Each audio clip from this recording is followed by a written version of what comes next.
এটা এমন কেন হলো? ইসলাম এমন একটি ধর্ম, ইসলাম মানে হলো গর্দান নেহাদ, মেনে নেওয়া। আল্লাহ বলেন সামি'না ওয়া আতা'না, ইসলাম মানে হলো শুনে ওয়া আতা'না, এরপরে অনুকরণ করা, অনুসরণ করার নাম হলো ইসলাম। সুবহানাল্লাহ। এখানে যুক্তি দেওয়ার কোনো ধর্ম ইসলাম নয়। যুক্তির অনেকই আছে। এক মানুষ বটগাছের নিচে বলতেছে এটা গাছ বড়, ফল কেন ছোট ছোট, চিন্তা করতেছে আর কি। বটগাছের নিচে বসে বসে এত বড় বটগাছ আমাদের গ্রামে আছে, এই গাছের ফল কেন ছোট? হঠাৎ করে যখন ছায়ার মধ্যে তিনি অবস্থান করতেছে, ওই বটগাছ থেকে একটা বট তার মাথার উপর ফল। তখন তিনি চিন্তা করলেন এখানে অনেক মানুষ আরাম করতে এসে এখানে বসে গরমে, এই বট গাছের যত বড় গাছ তত বড় যদি ফল হলে আজকে আমার মাথা থাকতো না, এখন আমার মেডিকেল যেতে হতো। সুতরাং এগুলো আল্লাহ রাব্বুল আলামিন ভালো জানে। এগুলো আপনার বুঝে না আসা মানে আল্লাহর দুর্বলতা নয়, আল্লাহর পেয়ারা হাবিবের দুর্বলতা নয়, এগুলো আমাদের জ্ঞানের দুর্বলতা। আল্লাহ আমাদেরকে হেফাজত করুন, সবাই বলি আমিন। সালাতুন ইয়া রাসূলুল্লাহ, সালামুন ইয়া হাবিবাল্লাহ। সম্মানিত হাজিরিন, আমার নবীর আদর্শ এমন আদর্শ, এমন চরিত্র, সকল মানুষের দুটো দিক থাকে চরিত্রের, একটা বাহ্যিক একটা ভিতরে। অনেক মানুষ দেখবেন বাইরে অনেক ভালো, বাইরে খুব ভালো মানুষ, বহুত বড় হুজুর, কিন্তু ভিতরে আরেক রকম অনেক আছে। দুইটা দিক থাকে।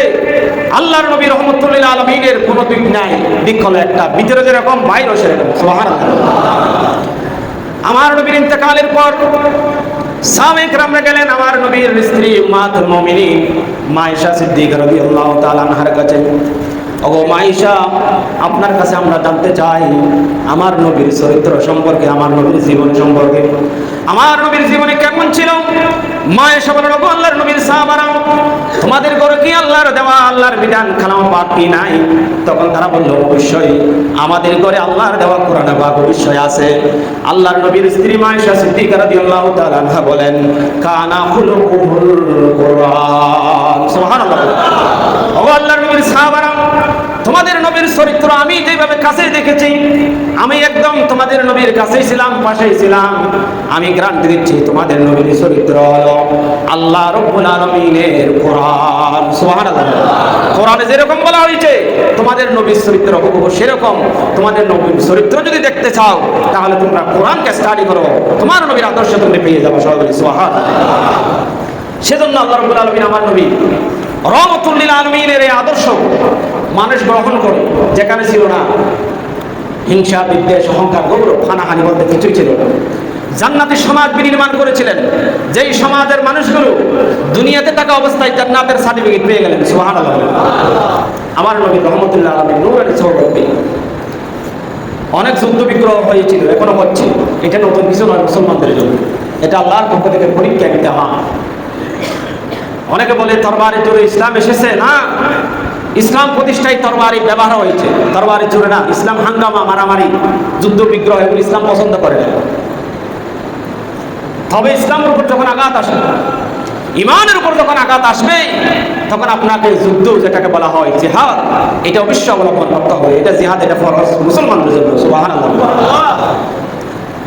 আজকে ফিলিস্তিনের মধ্যে আপনারা দেখতে পাচ্ছেন, সারা পৃথিবী দেখো না দেখার পান, কত মানবাধিকারের কথা বলে, শুধু মানবাধিকার, এটা নিয়েও মানবাধিকার, কিন্তু এখানে না। এত বছর ধরে ওদেরকে এত নির্যাতন নিপীড়ন চালাচ্ছে। আমাদের এই বাংলাদেশ হলো, তো বাংলাদেশের মুসলমান হলে আমরা অনেক আগে শেষ হয়ে যেতাম, কারণ আমাদের ইমান দুর্বল, আমরা সুবিধা বাড়ি কিনা, সুবিধা বাড়ি নবুঝ, যে সুবিধা এই পালন করতে বেশি পছন্দ করি। যখন নিজের সীমাত পড়ে তখন হয়তো ইসলাম তেন মানি আর পার্টি। এই ফিলিস্তিনের মুসলমানও হার না মানা জাতি, তাদের বুক ভরা ঈমান, অবশ্যই আমরা দোয়া করি আল্লাহ রাব্বুল আলামিন তাদেরকে বিজয় দান করেন। আমিন। ইনশাআল্লাহ একদিন বিজয় হবে।